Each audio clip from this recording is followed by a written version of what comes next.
Hey guys, welcome to the video. I thought I'd just do a bit of an update video really because I haven't been releasing videos as often. I think my last video was doing my painting tutorial, which seemed to go down quite well. There's kind of a few things I'd do to make it a bit better next time for my Confederates I'm going to be doing. That's a long way off yet anyway, but I thought I'd do a bit of an update what I've been working on. So you can see in the background I've got my 3D printer. I've actually been doing some 3D prints, which I've really enjoyed doing so far. At the moment I've got a German half track on the boil. Only just turned it on, but here's some other things I've been working on. I don't know how I'm going to show it. Right, this is just some little Stuart tanks. This is in 15mm scale, so 1/100th. I got these files for free. I'll put the link in down below in the description, but I got these files for free, so I think they've needed, I don't know whether it's me just being not experienced with 3D printing or what, but they've taken a bit of tweaking, so a few test prints just to kind of figure out the scales. They're still not quite right. The turrets I think aren't quite right, but I'm not sure that's down to the sculpts or the scales, because the turret and the body were filed differently, two separate files, and the turret was twice the size of the body, so I've had to faff with the scales. So yeah, I think the body's about right. Basically, I ended up buying a sprue from Backfront Miniatures. Well, not from Backfront Miniatures, but Backfront Miniatures sprue. I ended up buying one to compare with my prints, and they do scale right, so that's a good sign. So I've got a couple of three Stuarts, M5 Stuarts, going to do some M3 Stuarts.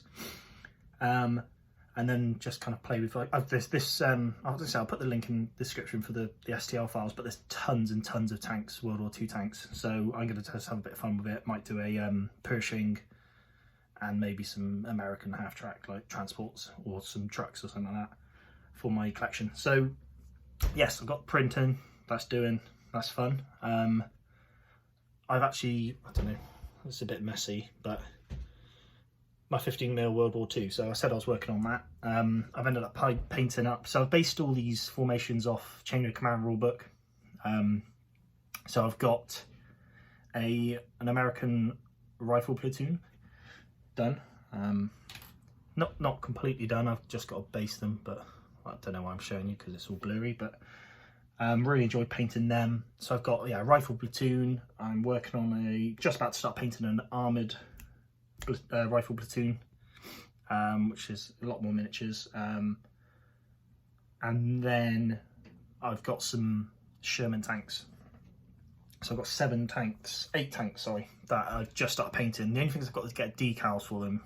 So I'm following someone else's painting method, and I need to get decals halfway through the painting. I've got to put the decals on to weather them, but I can't get any 15mm decals apart from Battlefront Miniatures decals, which isn't an issue. However, the decals are £8 on the website, and I've got to pay £7.50 postage, which I'm really hesitant to do, but I can't find anything else to work in that scale that I'm 100% sure will work. You know, there's one I found on eBay for like £4 for the set of decals, but there's no scale with it, so I don't know if they're going to be too big, too small. Sometimes you just got to bite the bullet, get the proper stuff, and then done. So there's that. I've also painted up a German Panzer Grenadier section or platoon. Again, I don't know, it's too dark in this room to show you.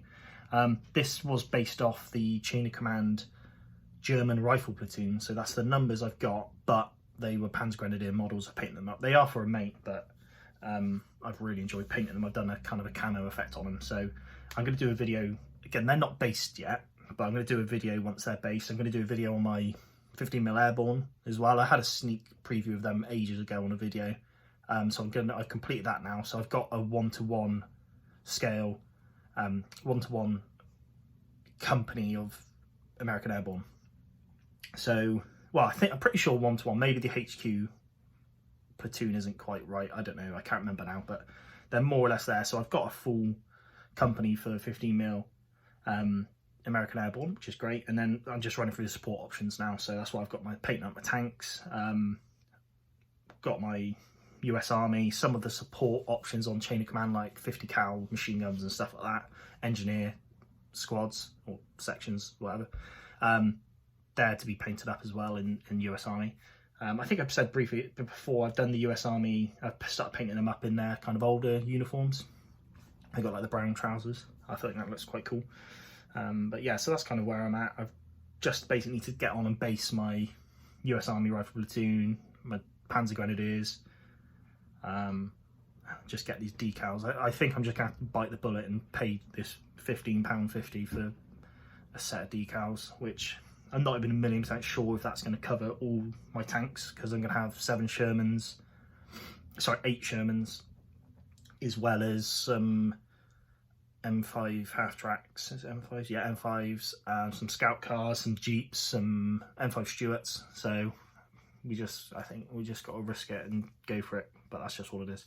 I'm going to do a video, I think, on 3D printing, because I've learnt a lot already. Admittedly, my printer there, which is a Nova 3D Elfin 3 mini printer, it's kind of a cheaper mid-range, I think.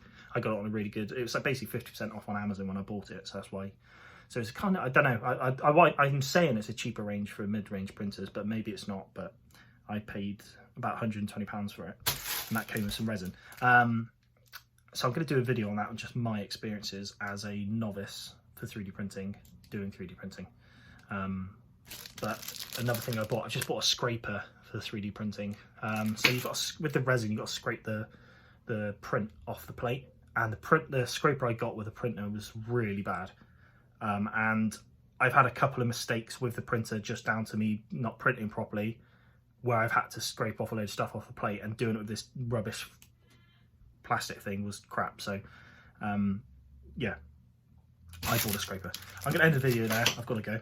But yeah, I thought I'd do a bit of an update, where I've been, what I'm doing, and I will catch you guys on the next video. Cheers.